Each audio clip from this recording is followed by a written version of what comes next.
Baruch Hashem.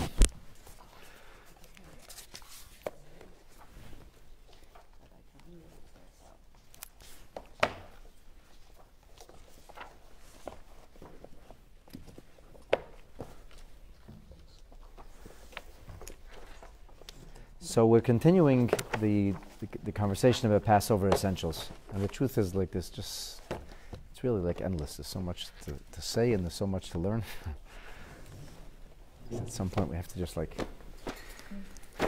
kind of zero in and focus. So I want to bring to mind something that we talked about in the last class, and then in the class before that, just by means of brief reintroduction. Rabbi Gamliel came along and he said to us, you have to say three things. Three things you have to say, and if you don't say these three things on the night of Pesach, lo yotze yedei chivasei. You do not fully discharge your obligation. That's not really what the responsibility is. And 2 classes ago, we talked about the possibility of this referring is to Haggadah, what we're supposed to talk about, the narrative of Pesach night, or possibly that the mitzvahs themselves require some kind of verbiage, some kind of speaking that comes along with the mitzvah. So you eat the Korban Pesach, you first have to make this declaration why I'm eating the Korban Pesach. You eat the matzah, you have to speak about it. The Mara requires explanation. Some kind of audible verbalization of what we're doing this about. And there was this discussion. We came out with the conclusion, if you look carefully at the Rebbe's Haggadah, he seems to follow the school of thought of the Rishonim, that this refers specifically to Haggadah. It refers to the kind of narrative that we're supposed to frame the story of Yetzias Mitzrayim. This is the syntax. Pesach, Matzah, Moreh. And we elaborated on that in great detail. And we started in our previous class to talk about the meaning of Pesach. So we elaborated and explained 2 basic principles. Number 1, that it means mercy. Hashem is merciful towards us. And the idea that Hashem skipped or leaped or jumped over. So, kind of as a preface to where we're going to go today, I want to emphasize that it seems very clear that ultimately Rabbi Gamliel is not referring to the mitzvahs, but rather referring to the Haggadah, also from the order in which he expresses the 3 things, namely Pesach, the Korban Pesach first, then Matzah, and then Moreh. Why am I saying that? Because if this refers to the consumption that takes place at the Seder, what gets eaten first? Matzah. What gets eaten next?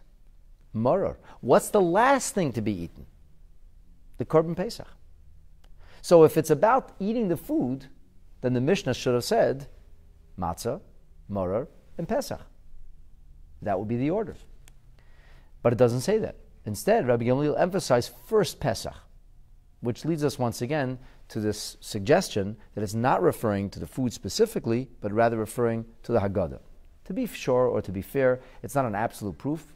You could have it either way. The Abarbanel kind of touches on this question as to the order. He says, why would we have this order? And he says that clearly the miracle that Pesach represents was front, right, and center, kind of eclipsing everything else. This is what allowed us to go out of Mitzrayim. This is the greatest emphasis. It's the greatest miracle. Maybe we eat it later on, but Pesach represents the essence of Yetzias Mitzrayim. And he notes that even though typically Pesach is eaten at the end, but he says if you take a look in Chumash Bamidbar, which is interesting that he brings this verse. This is a verse that speaks verses that speak about the Pesach Sheni, and there in Numbers 9, it speaks about the second Passover offering. And it says that B'chodesh Hasheni, on the 2nd month, Ba'arba Yom, on the 14th day, Bein Harbaim, in the evening, Yaso also, you'll do it, also refers to the Korban Pesach. And then it says, Al Matzais Umerodim. So the order, the way it shows up later on in Parshas Ba'aleischa, is Pesach, Matzah, Moreh. Now I think what the Abarbanel is really telling us is, from the very fact that this is the only mitzvah that you have a second chance to perform. Most other mitzvahs that are time-bound, you get one chance. If you missed hearing the shofar in Rosh Hashanah, you can't blow it on Hanukkah. It's not going to help you. If you didn't celebrate any of the particular Yomim Tovim, the holidays, or there was a mitzvah that was attached to a particular time of the year, you missed it. The Korban Pesach was the only one where the Jewish people came to Moshe Rabbeinu and said, we're not going to be part of this. We're going to lose out. And Moshe says, let me see what Hashem is going to tell us. And in the end, a new mitzvah is given. So Pesach Sheni emphasizes really the supremacy of this mitzvah. And there, when we talk about the supremacy of this mitzvah and its uniqueness, the emphasis is Pesach, Matzah, and then Maror. Okay, this is just like a little bit, I suppose you could say, as a preface. I think what we can clearly see from the Abba Bernel's approach is that there is something that Korban Pesach and the theme of Pesach encapsulate that is not found neither in Matzah nor in Maror. Somehow, more of the message of this holiday is to be found in the term Pesach and in the eating of the Korban Pesach and in the theme of the Korban Pesach. And in fact, Minhag Yisrael Torah, how do we refer to the holiday as a rule? The common name is not Chag HaMatzos. The common name is not the Chag HaAviv, which are all, they have scriptural references that it's the holiday that comes in the spring, it's the holiday of Matzah. Nobody calls it Chag HaMoror, even though some people feel pretty bitter in the weeks leading up to Pesach. What do we all call it? Pesach, Passover. That's the name. So the question then is, why is Pesach so important? Why does that become the poster child for this entire holiday? And what is its deeper message? With this preface, so let us begin our study of Pesach shahoyu avesenu eichlim bizman shebeis hamikdash kayam hayakayam al shumma. Why were they eating this Korban Pesach? And this is where we've gotten up to. And the answer is al shum shepasach hakadosh baruch hu al batei avesenu, because God leaped over the homes of our ancestors, and He did this b'Mitzrayim, in the land of Egypt. And here we bring a verse. And the verse, very interestingly, as the Rebbe notes in his Haggadah, is to be found in Exodus 12, verse 27. Now, this is not the narrative of what happened. It's the narrative of Moshe Rabbeinu telling the Jewish people how they will sit at a Seder in the future, how they will be asked questions, and how they will respond. This is very interesting. It's not Moshe Rabbeinu telling the people what's going to happen. We talked about that previously. In order to understand the meaning of Pesach, we had to analyze those verses and see how Rashi frames it, Ibn Ezer and the other commentaries frame those earlier verses. There is in the Torah an actual recording of what happened. That's not the pasuk we bring when we say Pesach shahoya avesenu eichlim. Why do we eat the Korban Pesach? What is its message? What is its recurring theme? We go to the verses not of the prediction and not of the narrative of what happened, but rather, and this is so interesting, rather we have in the middle, before the story happens, after Moshe Rabbeinu told everybody what's going to happen, Moshe Rabbeinu now talks about the future. And to the best of my knowledge, it's the only time ever in world history where a nation is born and already we're talking about the fact that you're going to have trouble. This is not going to be smooth. We will last forever, but it will not come without effort. And there's going to be issues. It's like, celebrate. You're going to leave Mitzrayim now. No, not so fast. The Pasuk says in verse 25, "Ahaya kisavayu el haaretz," you'll come to the land, asher yitin Hashem lechem, which God will give you. It's all future narrative. Moshe Rabbeinu explaining what will happen. Kasha diber, as he said. And when you will come to that land that God promised you, ushmartem es havayda hazois, then you will keep this service. You'll do the things you're supposed to do. And before it says what you will do and how you will do, it interjects and says, V'hoya, it'll come to pass. Ki yoimru aleichem b'neichem, your children. And I want to note that this is plural. Yomru is plural, and b'neichem is plural. Your children will say to you. We didn't go out of Mitzrayim yet. This didn't even happen yet. Moshe Rabbeinu warns us. Your children will say to you. What will they say? Mo ha'avoda hazois lechem. What are you doing? What's up with this stuff? The younger generation will challenge the older generation. The children or the grandchildren will challenge their parents and grandparents. What are you doing this for? Who needs this? What will you say? What will you say when they ask that question? Says the Torah, Ve'amartem, you will say to them, Zevach Pesach hu Hashem. This is a Paschal offering to God. To the God, Asher Posach al Botei Bnei Yisrael, who leaped over the homes of the Jewish people, which brings with it the dual meaning, as we explained at length in our previous class, the concept of Hashem's mercy, as well as literally the leaping and jumping forward. B'Mitzrayim in Egypt, B'Nogfa yes Mitzrayim, when he struck Egypt, Ves Botenu Hitzel, and our homes were saved. And the pasuk finishes off Vayikadam Vayishtachu. Now I'm not going to talk about Vayikadam. We'll talk about that, Bezrat Hashem, in maybe in a future class. But I want to emphasize and point out that in the Haggadah, when we suggest that you have to say Pesach, and you have to speak about Pesach, and you have to explain the theme of Pesach, we draw on the verse that tells us that we will come to the land of Israel, we will have children, and they will challenge us. And here's what you tell the children. In other words, God is giving us exactly what to say. Here's the theme of the holiday. If you need to boil Pesach down into an essence, here's what you'll say to them. What is this? Why are we doing this? Really? You want to know why we're sitting around the Seder? You want to know what we're doing tonight? I'll tell you. Zevach Pesach hu Hashem. This is about a Paschal offering to God. The God who leaped over the homes of our ancestors, of Bnei Yisrael, b'Mitzrayim, when he struck the Egyptian homes. So this is very, very telling. It's very, very meaningful that this is the pasuk that we quote. Because the psukim in which Moshe Rabbeinu tells the people of Israel what will happen, it's very nice. Okay, that's what will happen. Doesn't mean that's the theme of Pesach. The verses that tell about what happened, okay, it's what happened. It's still not the theme of Pesach. But when we are spoken to in the Torah by Moshe Rabbeinu, long before it happens, and even before we went out of Mitzrayim, and Moshe Rabbeinu is telling, you're going to have to call the radio. What are you going to do? In Malosot, 870-1540, 416.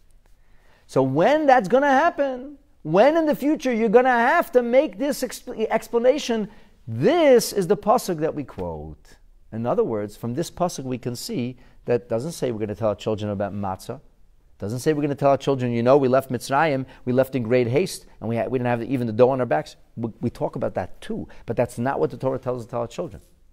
It's not. We don't tell our children they embittered our lives and they made things horrible. No. What we're going to tell our children is Zevach Pesach hu Hashem. So this is point one. Point one is, how do we know this is the most important theme of Pesach? How can we know it with certainty? Because Hashem tells us that's the most important theme. When they will ask us, what's Pesach about? Here's what you're going to respond. Number one. Number two, to whom is this response? Who are we talking to here? So it is telling and compelling that the Torah, no less than 4 times, talks about our responsibility to tell the next generation. This is the first time. This is the first time, and it's plural. V'hayu kiyoimru aleichem, when they will say to you. What's the next time? The next time is in the next chapter. It's in verse 8. And there, it simply says, V'higadta levincha, you will tell your child. There is no mention or preface of a question being asked. This is odd. Here in verse 12, in chapter 12, verse 27, it says, V'hayu kiyoimru aleichem. They'll say to you. And they'll ask, what is this about? Why are you doing this? And you will respond and say, because Hashem leaped over the home of our ancestors. Here, in verse 13, when we're getting, chapter 13, verse 8, we're getting more commandments. It just says, matter of fact, V'higadta levincha. You're going to tell your children about this. And we go into the same chapter, verse 14, and it says again, V'hoya ki yishalcha vincha, when your child will ask. This time it's singular. When your child will ask. And it says, he will ask machar, tomorrow, which Rashi explains means in a distant future, mazot. Mazot. Here it says, ma ha'avoda hazot lachem. What is this service for you? Later on in verse 8 of chapter 13 it says, mazot, what is this? So 3 times we have already. The first time he says, why are you doing this? The second time is, no question asked. just our responsibility to tell, to talk. And then the third time, the question in 2 words, mazot. Not a very elaborate question. There is a fourth time. And the fourth time shows up much later. Much later is in Deuteronomy, chapter 6, verse 2. It says over there, your children will ask, Maha'edut v'hachukim v'hamishpatim. Hi Zelda, good morning.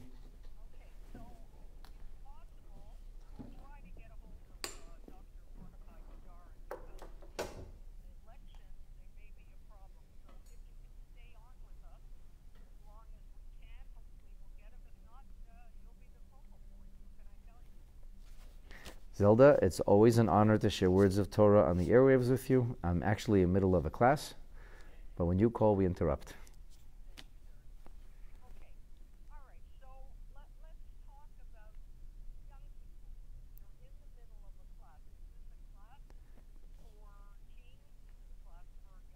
No, it is not a class for teens or young adults. It's a class for wise Jewish women who have the ability to come together and study Torah on a Monday morning.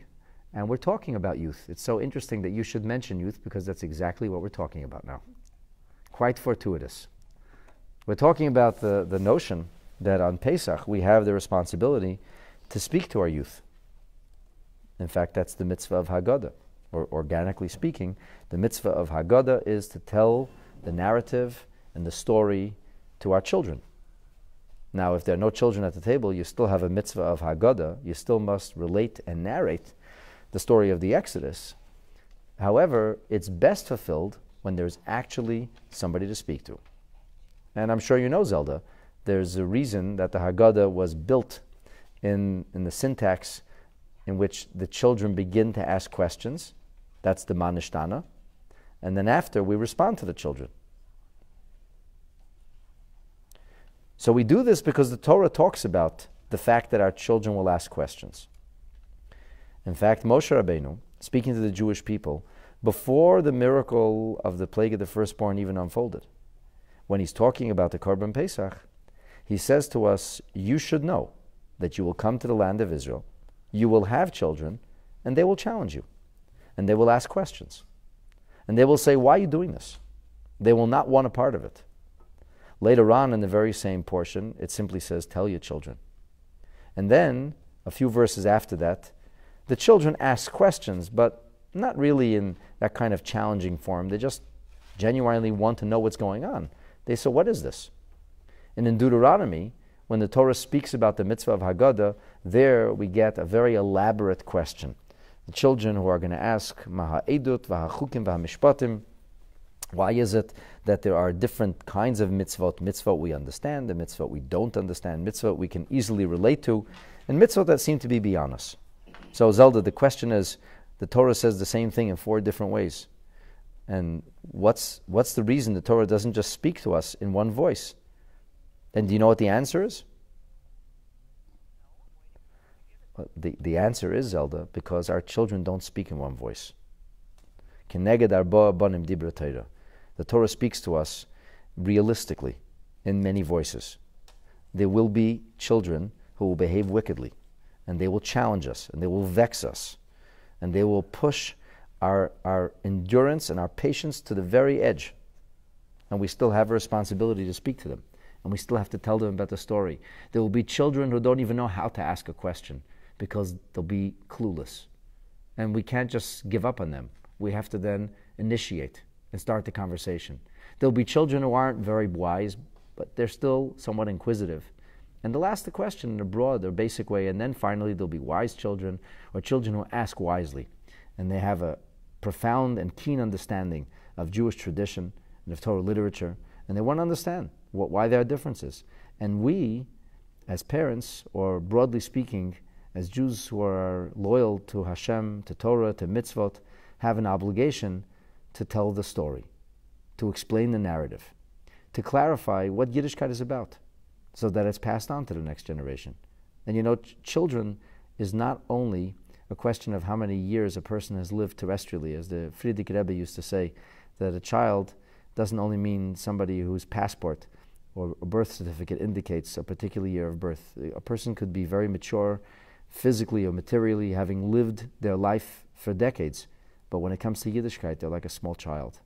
They're totally clueless, uninitiated, and really have no education whatsoever.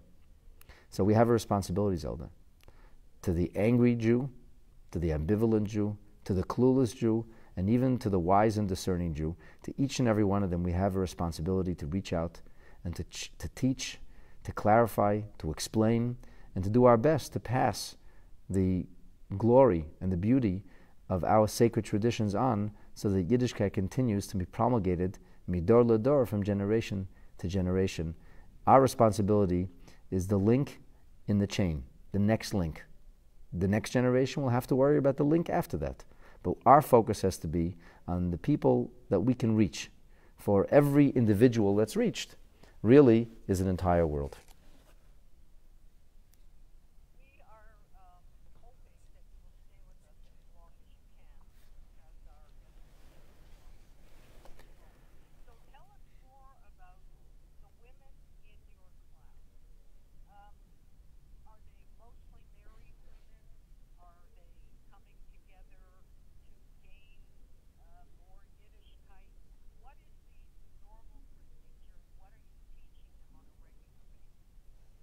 Well, I'm going to answer you, Zeldi. I'm going to say three things. Number one, I don't have unlimited amount of time because I really have to go back to this class, so you're going to have to forgive me. But I'm going to respond to your question. You wanted to know what kind of women come to these classes, and the answer is all kinds. The common denominator is that they're all wise and educated, and they seek wisdom, more wisdom. And they all have a love and a loyalty for Yiddishkeit and for Jewish life. They come from different backgrounds and different levels of affiliation and different levels of observance. But that's not important. What's important is that we're all trying to grow. And those are the kinds of women that come to these classes, and it's an honor and a privilege to teach them. But I have to tell you that the class also gets streamed live on Facebook, and literally from all over the world there are people who tune in and who watch. And then afterwards it gets uploaded onto Chabad.org, because it's professionally recorded too.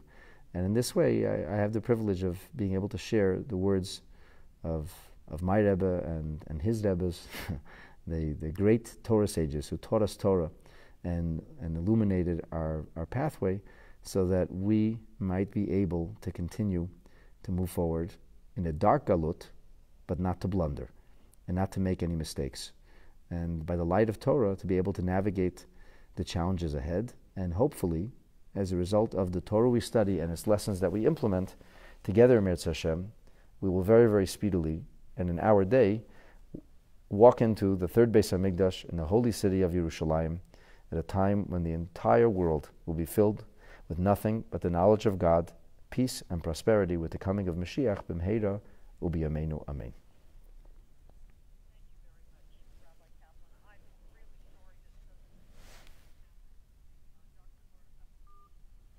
She wants me to stand indefinitely, but it's not happening. So,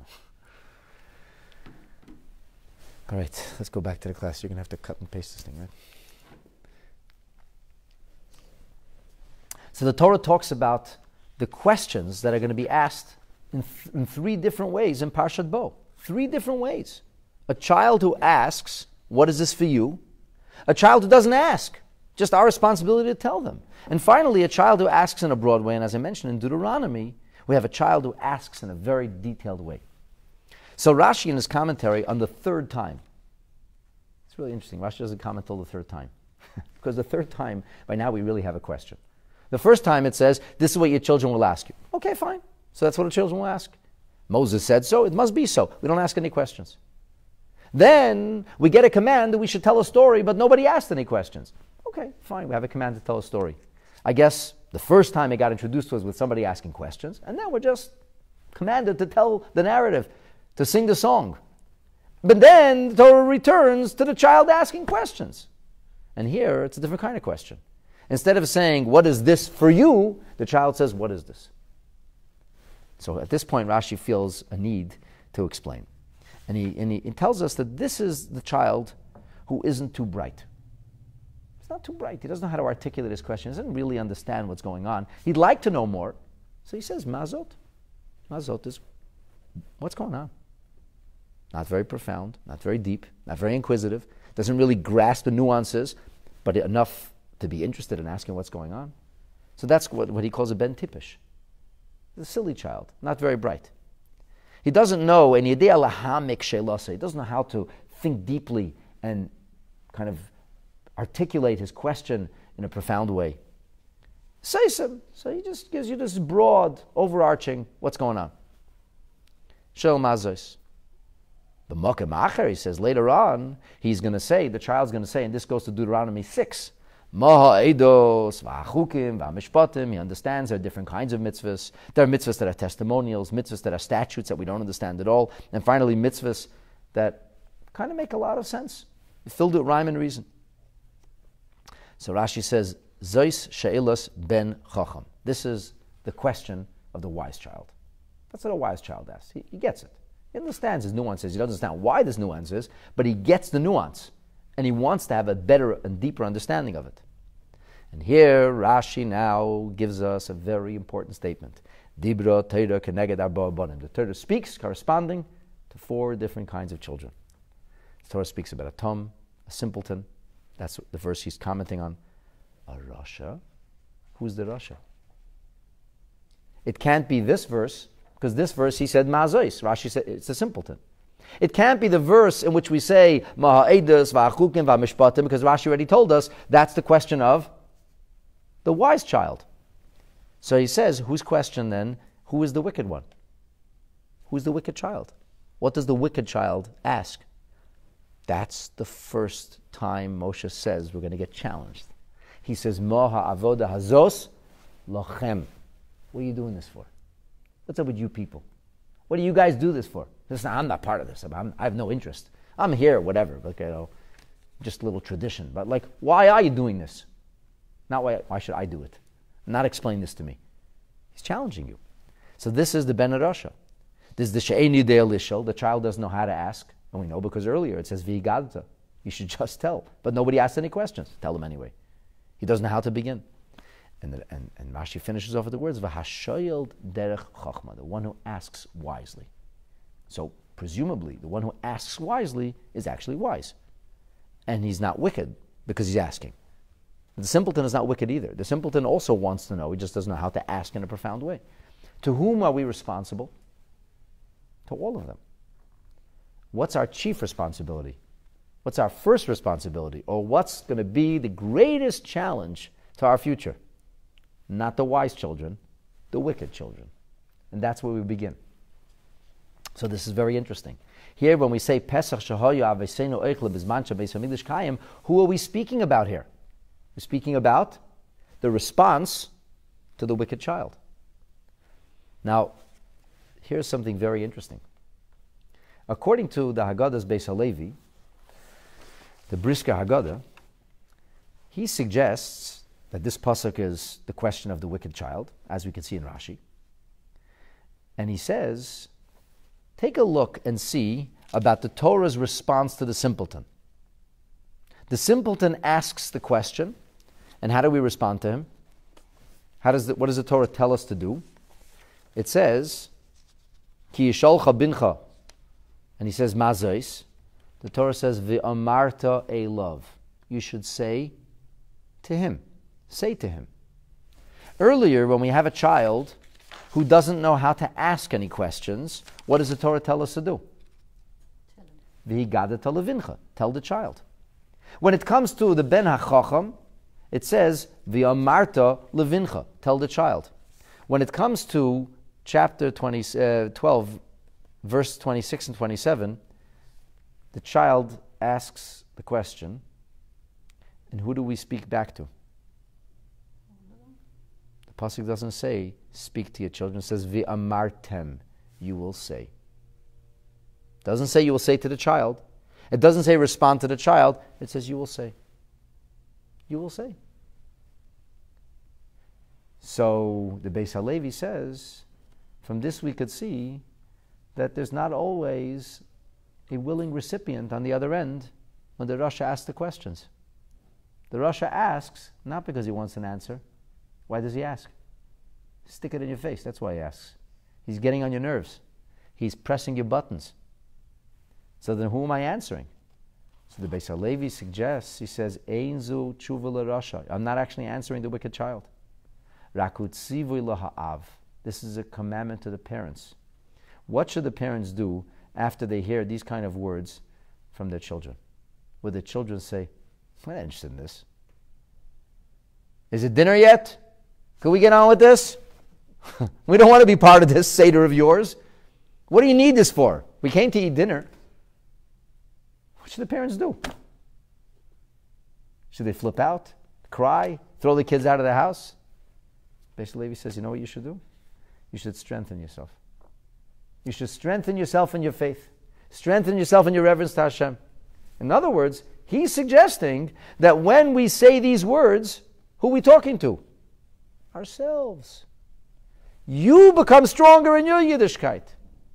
And I would like to tell you that in my humble opinion, ultimately that is the answer. That is the answer.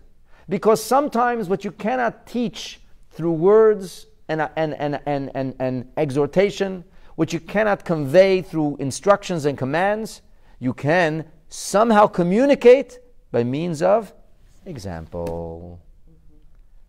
So the child will know that despite the fact he pressed your buttons and he said things which are hurtful to you and made you angry, how was your response?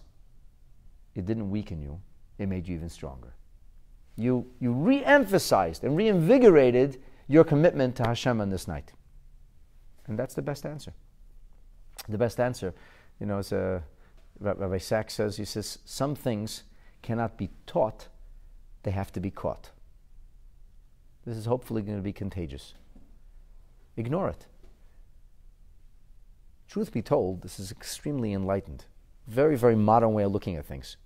To know that sometimes, by engaging in an argument, you will accomplish absolutely nothing. Nothing. So what should you do?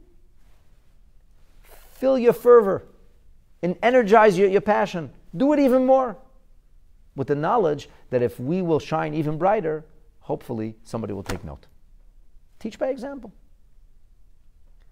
So in that case, if the Beis HaLevi is right, and it seems he has very compelling proof, because it doesn't say Marta love, you're not talking to anybody.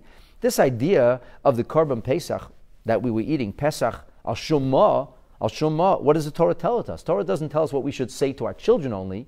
Torah is telling us we should say to ourselves. In other words, clearly this is the overriding message of Pesach. Let me explain. If this would actually be a response to the child, so then we might suggest that this is the most effective response to a child. It's not the main theme of Pesach. But if you want to be able to talk to the next generation, here's what you should emphasize. In other words, not always will you emphasize what's most true, most profound, most meaningful, but rather what's most effective. Who says Pesach is the theme of Pesach? Maybe Pesach is the kind of thing that a Ben Harasha needs to hear. In which case, we have no proof that we should start off with Pesach. And maybe that's not why we're eating the Korban Pesach. But that's just a clever way to respond. Sometimes there are just smart ways to deal. So if it's a smart way to deal, it's not really the best or truest answer.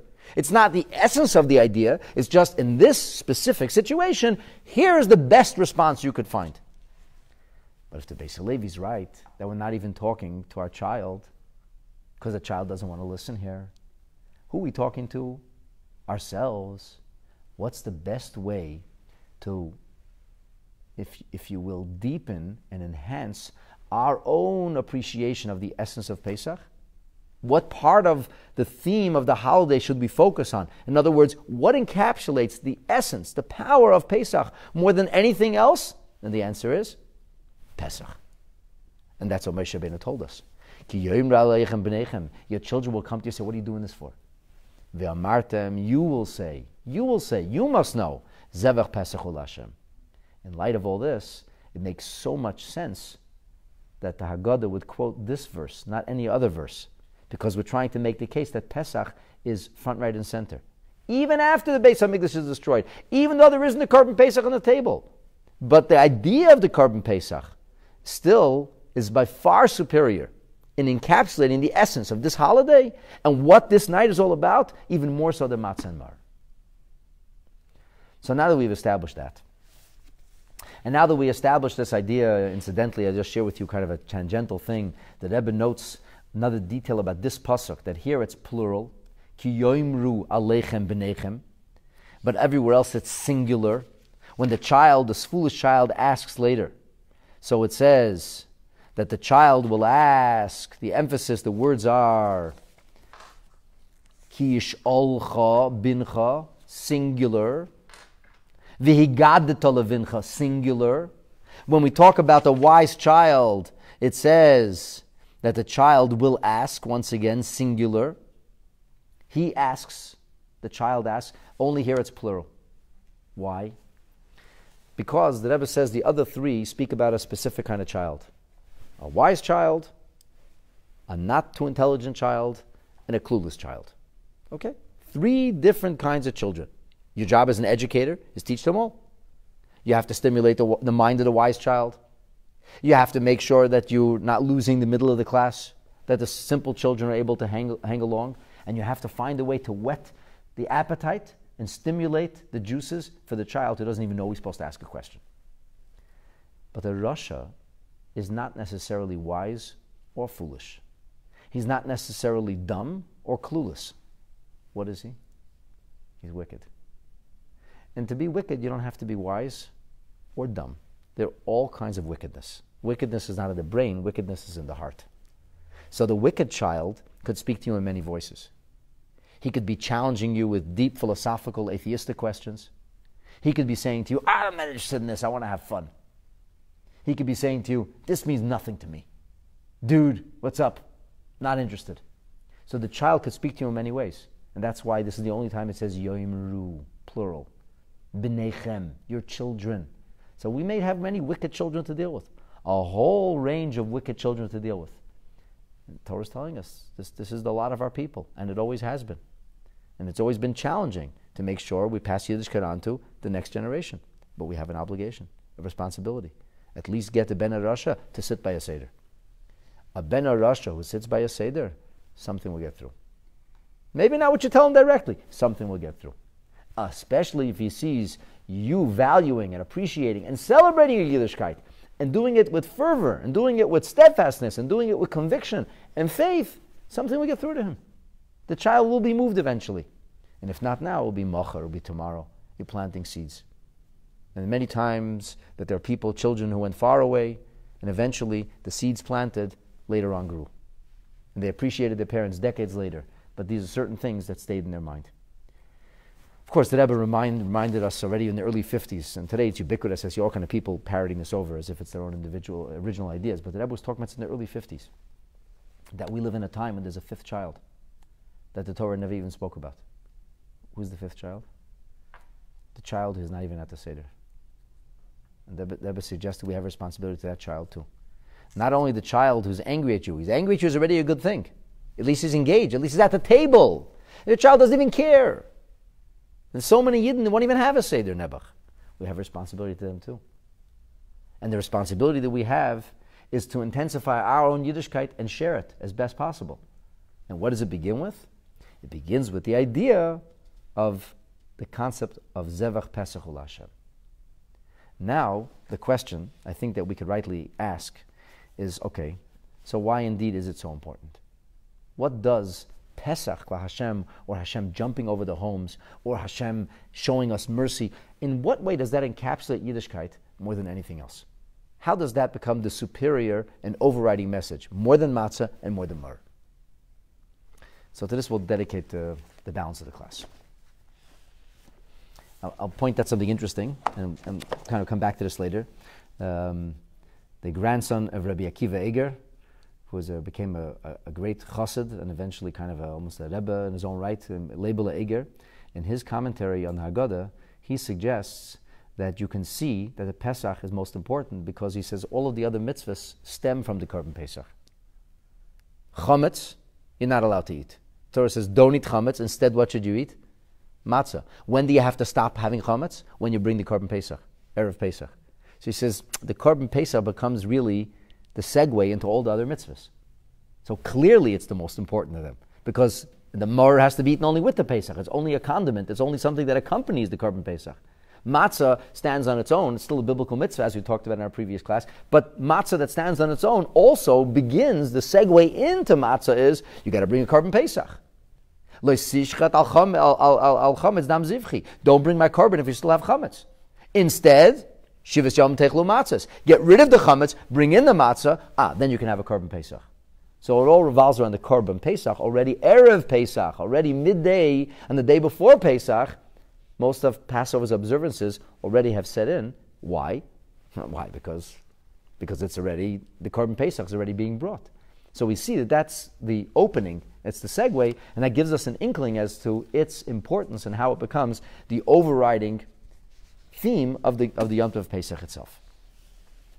So to appreciate the concept of what the Korban Pesach represents and why really it's so important. So first of all, the notion of a leap, or the notion of a skip or a jump, maybe to use modern English, we would call it a quantum leap.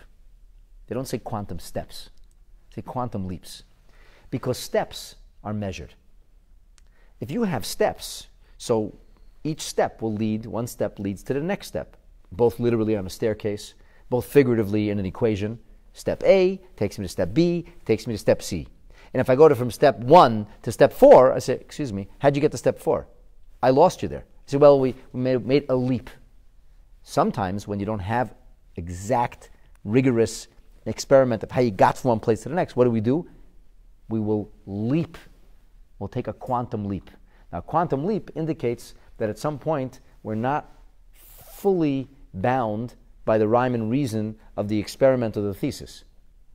And people would say to you, well, who says you got to take this quantum leap? You have to be measured. So steps are measured, leaping is not. To jump is not. When you jump, when you take a step, one foot is always on the ground. One foot on the ground, and then you move the next foot into the air. And then when the next foot gets on the ground, then you pick up the foot that was on the ground previously and propel it forward. The way you typically walk, you're prone to slip on ice. So therefore, if you want to walk on ice, there's actually a way to do it. But you still have to pick one foot up before the other. Instead of leaning forward, you have to kind of be back when you walk. Definitely don't leap on ice. Not a good idea. The point is, though, there are different levels of being measured in your steps. Steps are measured. Leaping is not. When you leap, what has to happen? At some point, your feet take leave of the ground. You're standing here, you leap here. At some point, you are not, so to speak, on the ground at all. You are not tethered. You have to become untethered. And this is how Yiddishkeit is introduced to us as a people. With Hashem leaping, and we are told that we have to respond to Hashem in kind fashion. As Hashem leapt from house to house, we in our Avodas Hashem need to experience periodically a quantum leap as well. What is oftentimes the greatest challenge for a Jew who's not involved in Yiddishkeit? Not involved. It's not me. I don't do this. And you come along and say, just join us. And he says, I don't see the connection. From where I am, the road I'm on, the steps I'm taking don't lead in that direction. What's our response to him? Take the plunge. Jump forward. The only way you can really grow is to jump. Yiddishkeit is predicated on the idea and ideal that regardless of who you are, where you've been, and what you're up to right now, you can always jump forward. And when is the special time for this leap forward? When should we all try to experience a spiritual quantum leap? On the night of Pesach, when we celebrate our rebirth. So Hashem, of course, made a quantum leap in taking us as his people on that night. Not because we deserved punishment for having enslaved anybody or beaten anybody or harmed anybody, but at the same time, we didn't really deserve what was about to come our way. Listen to this medrash. This is a medrash Shabbat in Parshas Bay. The medrash Shabbat says that it came time to redeem the Jewish people, and when it came time to redeem the Jewish people, Amar HaKadosh Baruch Hu, God said, "Ani mistakel b'maaseim." I'm looking at the actions of the Jewish people, and einam negalim leilam. If I look at their actions, they're never going to become my people. And those who never really earned being Hashem's special people. So, by virtue of what will we become the Jewish people? And Hashem says, Ani mistakel la'aveseim hakadoshim. I will look at their holy forebears. In other words, it's our patriarchs and our matriarchs that enable this kind of leap forward. The book authored by Solomon, King Solomon, called Song of Songs, which seems like a lurid love poem, is really a metaphor for God reaching out to the Jewish people, engaging with us, and bringing us ultimately to the chuppah, to the wedding canopy, which is Har Sinai, Mount Sinai. And in the beginning of the second chapter of Shir HaShirim, it says very clearly that HaKadosh Baruch Hu says that he was medalig ala harim. There is a voice, it says in the second chapter, and this voice is Hine Zeba, he's coming, God is coming. Medalig al haharim, he is skipping on the mountains. Mekapetz al voice, leaping on the hills. So who are these hills and mountains? What's the metaphor? God leaping and skipping on the hills and mountains. Let me share with you the words of the Gemara in Maseches Rosh Hashanah on page 11. It's a Gemara that talks about Rosh Hashanah and Tishrei and Nisan and the difference. So the Gemara says, Kol doidi hine zeba medalig al haharim mekapetz al voice, the verse I just quoted for you. Says the Gemara, medalig al haharim, who are the mountains? This is b'schut avot. This is the merit of our patriarchs. Mekapetz al voice, skipping on the hills, b'schut imahot. This is the merit of the matriarchs. Now, there's a time when we were beheld by a man who wanted to curse us. He was gazing at us malevolently. His name was Bilam. And instead of seeing our inequities and our deficiencies, and there are plenty to see and plenty to harp on, what did he see? He said, when I look at them, I'm seeing hills, I'm seeing mountains. What does Rashi tell us there? What was Bilam seeing? He was seeing Avraham, Yitzchak, Yaakov. He was seeing Sarah, Rachel, and Leah. In other words, the essence of our Yiddishkeit is actually not us. If a Jew will come to you and say, I have no connection to Yiddishkeit, that's not me. What's our response then? You have every connection to Yiddishkeit. Why? Because we are who we are, not by virtue of ourselves, but by virtue of Avraham, Yitzchak, Yaakov, Sarah, Rachel, and Leah. That's the spiritual legacy that was bequeathed, the boundless legacy bequeathed to every one of us. You know, there's a very well-known story. It became well-known over the years that an industrialist, very wealthy man and a big philanthropist named George Rohr approached the Rebbe. And this was during a special time when the Rebbe would meet with the big donors who were developing the future of Lubavitch and ultimately the Jewish world. And Mr. Rohr said to himself, why should I ask the Rebbe for something? Everybody's always asking for something. I'm going to give the Rebbe something. What could you give the Rebbe? Give him nachas. So George Rohr, because of who he is and because of what he heard from the Rebbe, he decided that, in his words, I'm not a rabbi, but I played one on Rosh Hashanah. He decided that he would make a minyan for Jews with no affiliation, no background, and he'd play rabbi for them. Jews who wouldn't come to a shul. This is in the early 90s. So he did it. And he decided he was going to tell the Rebbe about it. And he thought the Rebbe would be very pleased to hear this. And he came to the Rebbe and he said, I just want to tell the Rebbe that on the high holidays, I made a minyan for Jews who have no Jewish background whatsoever. And what did he expect? The Rebbe's face would light up. It would be delighted. So pleased to hear he did that. And he said the Rebbe didn't smile. In fact, he said he felt like the Rebbe's warm blue eyes were turning an icy steel blue. Like the Rebbe was looking at him like, the Rebbe said, what? So he said again, I had this minyan, I made a service for however many Jews, 100 Jews, of no connection to Yiddishkeit whatsoever. The Rebbe said, no connection? And then he started to realize what was wrong. The Rebbe said, go back and tell them that they have a very strong connection. The connection of Avraham, Yitzchak, and Yaakov, Sarah, Rivka, Rachel, and Leah. So really and truly, when it came time for Hashem's quantum leap, what was it based on? It was not based on our merits. This was not a meritocracy. We didn't earn the redemption. Instead, Hashem did it. He leaped forward, leaping ahead of justice, if you will, or what was rhyme and reason or earned. Meritocracy aside, Hashem did it because of Harim and Gvois, the merit of our ancestors. So this is the idea of Schus Avot. And every Jew has Schus Avos. Every Jew has the merit of holy ancestry The most important thing is the ancestry of Avram, Yitzchak, and Yaakov, Sarah, Rivka, Rachel, and Leah. We all their DNA is implanted in each and every one of us. And that's why when a person converts to Judaism, what are they called? Ben or Bat, Avram and Sarah. Because they have Avram and Sarah. And of course, Yitzchak and Yaakov, and Sarah, Rivka, and Rachel, and Leah, that's the meaning of the neshama. So that's the first thing that Pesach says to us. That's very foundational. Matzah is nice, but Pesach is the essence. That's the foundation. And furthermore, when we talk about this notion of the Jewish people being redeemed in a way that Hashem, so to speak, leaped forward, went above and beyond, if you take a look in the Medrash of Shir HaShirim, so the Medrash Rabbah, Shir HaShirim says like this, that Koil Doidi, the voice of my beloved, is Moshe. And when Moshe said to the Jewish people, B'chodesh hazeh atem nigolim, he said, my dear people, this is it. This is the month. We're going to be leaving this land. Amrulay, they said, how could that be? That doesn't make sense, Moses.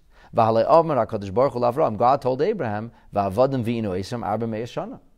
we have a tradition. God told Abraham 400 years. And we know that we're only been here for 210 years.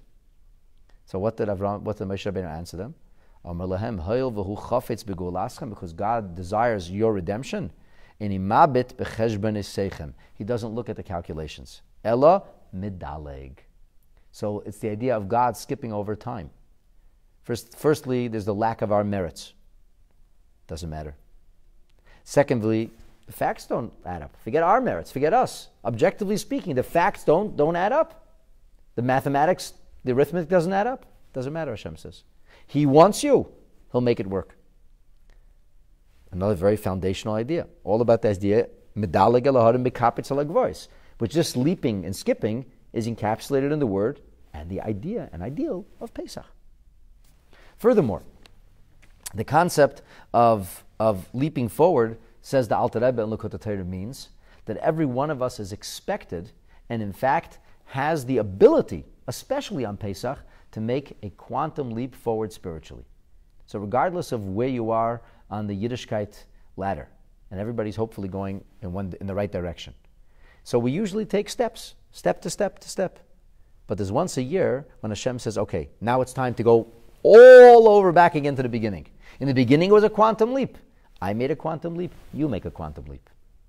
Which gives us the ability when we sit around the Seder to somehow find an area of our Yiddishkeit in which a quantum leap can be taken. And that's what we should do. That means really to observe Pesach, not as just a historical event that once upon a time took place, but rather that we are going out of our Mitzrayim, our Egypt, which means Meitzarim, limitations, Gvulim, strictures, boundaries. We're transcending our orbit, we're transcending our boundaries, and we're leaping forward. So Hashem says, you leap, and I'll leap. What do we ask of our Kadosh Baruch Hu in the end? Where is this all going? We're all hoping the coming of Mashiach. That's where this is all going. And that's going to be the greatest quantum leap ever in history. So how do we accelerate that? By making a leap forward. This, in turn, brings about a leap forward from our Kadosh Baruch Hu. The Rabbi once suggested that we, the Jewish people, have a particularly difficult time when it comes to Jewish unity. It's very hard for us to get along. And he says, sometimes by rhyme and reason, you have every excuse. So what should you do? Make a leap. Go beyond. This one stepped to my toes, and this one hit me in the nose. It's true. It's true. You want to, you know what they call the faribles? You want to keep grudges? you want to remember, have a long calculation of what who did when to who? You could do that. Or you could just throw it all aside and leap forward. Pesach is a beautiful time for us to just bury all the hatchets, forget about the past, and to move forward. Everybody sitting around the table. The Rasha, the Chacham, the Tam, the Sheni, the Elishal, whatever differences, they should all be cast aside, and we should make a leap forward. And I want to finish off with a remarkable scenario that played itself out on the night of the Seder, on the night of the Korban Pesach, which perhaps really brings forth this concept in the most amazing way. Rashi says in his commentary on chapter 12, verse 13. We touched upon this earlier. I want to go back to it. In our previous class, we talked about this Rashi. When he says Hashem was going to leap over our homes, He says the blood would be smeared on the lintels of the doorpost. And then Hashem said, I would leap over the home. V'liyir b'chem negef. There will not be amongst you one who is struck. And this will, when I strike Egypt. So Rashi says, Harei shahaya mitzri b'beis Yisrael. So what if there was an Egyptian who was smart enough to get himself into a Jewish home? Would he be saved? Yachal Mullet, could he be rescued? Talmud Leimer v'liyir b'chem negef. Amongst you, amongst the Egyptians there would be. Now Rashi says the most amazing thing. Quoting our sage, he says, Harei shahaya Yisrael b'beis shel mitzri. A Jew finds himself on the eve of redemption in whose home? An Egyptian's home. Shemei ani yilka kamaisei. So a Jew like that? He's with the Egyptians tonight? You're gone. Talmud Leimer liyir b'chem negef. Amongst you, there will be no injury. Now think about this. The Israelites were persecuted by the Egyptians in ways unimaginable for decades on end. A servitude that begins first with a dehumanization and a loss of dignity and a loss of rights, but ends really in mass murder. This is Golus Mitzrayim. And this has gone on not for a generation, for generations. And here's an Israelite. He's a descendant of the people of Yosef who saved Egypt, who built Egypt into the mightiest empire of its time, made it the wealthiest country. There's not an ounce of appreciation, and on the contrary. And they've persecuted you endlessly. And now Moshe Rabbeinu came, and he said, God's going to save you. And it wasn't just Moshe Rabbeinu came once. He came. You stopped working already in Tishrei. For 6 months you've been witnessing miracle after miracle, 9 plagues that unfolded. And Moshe Rabbeinu said, tonight's the night. We're leaving Mitzrayim tomorrow morning.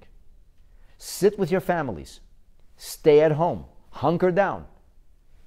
Eat your Korban Pesach. Tomorrow morning we leave this country forever. Think about all this and ask yourself, how is it possible that there could have been a Jew who, despite everything we just said, would elect to be in the house of an Egyptian on that night? It's the most absurd possibility. How could that be? And yet, from the words of the Medrash, it seems pretty clear that there were still Jews like that. And these weren't the really bad Jews, because the really bad Jews, they had to die in the plagues of dark. This wasn't the really bad Jew. He said, all right, if you leave, I'll leave. He didn't say, I'm not going to leave. The Jews said they wouldn't leave. They didn't make it. He said, I'll leave. If everybody will leave, call me when you're ready to leave. I'm still not sure I believe this. In other words, this is a Jew with such a severe case of Stockholm Syndrome that he loves his captor more than Moses and God. And he's spending the night of the Seder, the first Seder, the night of the Korban Pesach, when he's told clearly you need to be in a safe place. He's in the home of an Egyptian on this night. And yet, you would say there's no hope for this person. He is gone. Torah says, Liyir b'chem negef. And Rashi says in Pshuta Shamikra, what does it mean? B'chem. Amongst you, there will not be anybody who's stricken. So what does this tell you? Well, think about this now. What does this tell you? Talk about quantum leaps. Talk about Hashem going beyond the call of duty. Talk about transcendence of rhyme and reason. Talk about Jews today. Not only the night of a Seder, they're not going to be at a Seder, but they'll be going to a group of people who actively want to demonize and destroy the Jewish people. That's where he'll spend the Seder. He'll spend the Seder with anti-Israel activists. He'll make a Seder in which he'll talk about the freedom of the quote-unquote Palestinian people. Any hope for such a Jew? Hopeless. It's gone. It's not gone. It's not hopeless. Even in Mitzrayim, that Jew was able to be extricated. Even in Mitzrayim, that Jew could come home. And so, really, what we're being told is the foundational essence of our Yiddishkeit is that we have to remember each and every single Jew. From the BDSer to the self-hating Jew, he also is part of this. And ultimately, HaKadosh Baruch Hu is going to take all of us out of Galus. And that is the greatest quantum leap any of us could ever imagine. And this teaches us what the essence of our Yiddishkeit is supposed to be about. Matzah is good. Marah is profound. But Pesach, This is the essence of our Yiddishkeit, and that is the most powerful message of all of the Pesach Seder. It's interesting to note that in the Balei HaTosfos that it says a lot of interesting things about the word Pesach, but one of the things I want to share with you is that if you take the word Pesach and you spell it out fully, which means Pei is Pei Hey, and Samach is Samach Mem Chaf, and then Ches is Ches Taf, it has the numeric equivalent of 613. So the Balei HaTosfos say that the Korban Pesach ultimately is equal to the entirety of all the Torah mitzvahs. It becomes an encapsulation of the essence of Yiddishkeit. And Pesach on its own has the numeric equivalent of 248, which are the number of positive mitzvahs. And so it's in the schus of the mitzvahs that we do, but really we didn't do all the mitzvahs. Our sages tell us we needed at least one mitzvah. One mitzvah. The mitzvah of Brit Milah, which enabled us to perform the mitzvah of Korban Pesach, and this was an act of defiance and incredible Mesiras Nefesh. Because we, the Jewish people, were living in a country that worshipped the lamb. And by taking the lamb and being ready to sacrifice it, being ready to cast all of that aside, that's how we merited the redemption. We needed a single mitzvah, as the famous words of Ramasya ben Chodesh quoted by Rashi. It says the Jewish people on the eve of redemption were naked of mitzvahs. There needs to be some kind of envelope through which they should download the possibility of redemption. So it says, Mizboises Midamoyach.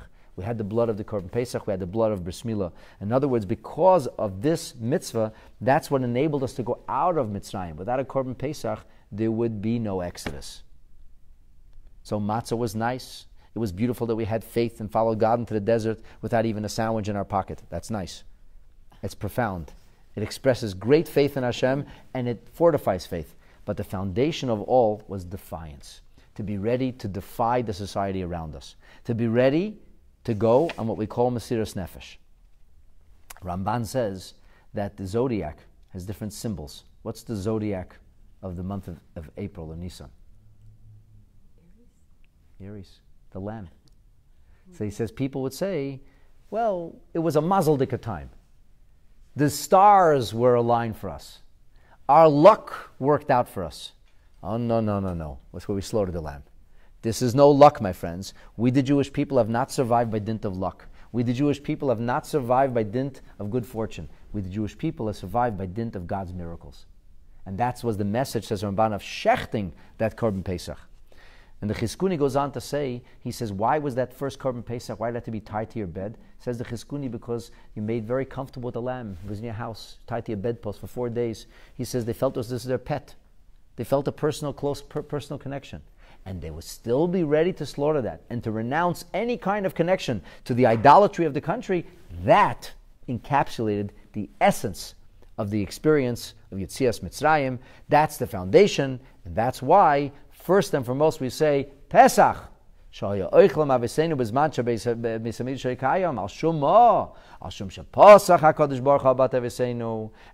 Zevach Pesach Hashem, Asher Pasach al Batei Bnei Yisrael b'Mitzrayim b'Nogfis Mitzrayim v'Zbatenu Hitzil. That is the essence. That is first, and that is foremost. And at that time, when the Jewish people heard it, they didn't even know what was going to happen yet. They didn't, but they believed. They believed it then. You don't see a future coming. They believed then. They heard there were children. They heard they were coming to Eretz Yisrael. They heard they were going out of Mitzrayim. They believed it. They kneeled and bowed to Hashem. You don't see a future. You don't know how we're going to get out of this.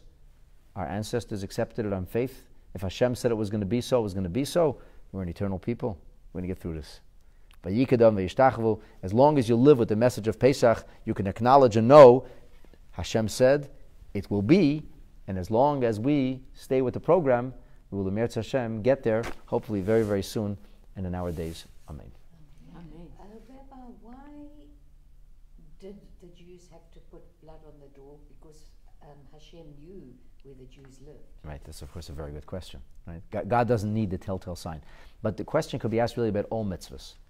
Why does God need me to do this mitzvah or that mitzvah? What's the answer? God doesn't need anything. He gives us the privilege of being able to have a relationship with Him. Who needs the mitzvahs? We need the mitzvahs. God enabled us to be able to have the potential of having a relationship with Him by Him telling us and us listening. So therefore the message to us is that the blood, the sacrifice, the commitment, the devotion of the Korban Pesach was what was going to save us. That's what the blood is doing on the door. God doesn't need it, we need it. But the amazing thing was that the Jew who didn't put blood on his door, or didn't even live in that house, by virtue of what everybody else did, got to escape too. So it was, so it is, and so it will be. Can we eat lamb at the Seder? No. Why? Because then people will say, oh, I had a Korban Pesach last year. Oh, so they don't need to do it again? It's just like one time. No, people will confuse this with a Korban Pesach. They'll think we actually had the Paschal offering. Oh, I see what you're saying. Yeah, because I used to think that too. So that's why in many communities they don't eat meat on the night of the Seder. Not even meat, not even beef. Not even beef. Why? Because somebody will confuse it with a Korban Pesach. Well, what do they have? Fish? Chicken. Oh, Usually on Yom Tov you're supposed to eat meat. But on the Pesach night, it's the one Yom Tov night, we don't eat meat. Why? So nobody should confuse it with a Korban Pesach. And there was a Jewish community that lived in Rome in the time of the Second Temple, and we know who their leader is. His leader was a man named Teddy. And the Jewish community in Rome, which has a unique kind of liturgy, they're called the Romanite community or the Italian community. They were not Sephardim and Ashkenazim, and they were having lamb at their Seder. And the sages from Israel sent a message: you better stop having that on the menu, or we're going to excommunicate your whole community. Wow. Why? Because people thought that was a Korban Pesach. Wow. And why? Because the first Korban Pesach wasn't brought in the Beis HaMikdash. First Korban Pesach was brought in everybody's backyard. It's the only offering that was ever brought in a private way like that. So you would think, okay, if it worked for them the first time around, it could work for us now also.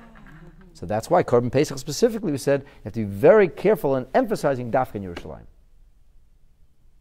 I never thought about that, but yeah, turkey. Turkey's okay. Yeah, it's Huh? poultry. Turkey's fine. Okay. Yeah, Turkey's fine. I never thought about that. I was like, but I think, why not lamb? But Right, it's like the most natural thing. We should have Yeah. lamb, but that doesn't work. Wow. Okay. Not second Seder either. No. Second Seder, all the things are the first Seder. All right, thank you everybody for joining and participating. I apologize again for my tardiness. I will try, with God's help, next week to prepare on Sunday, so I won't have to take up your time on Monday and start on time. And next week we'll conclude our studies of the Haggadah. We'll finish off Matzah and Maror, Mitzvah Hashem. Next week, every minute counts.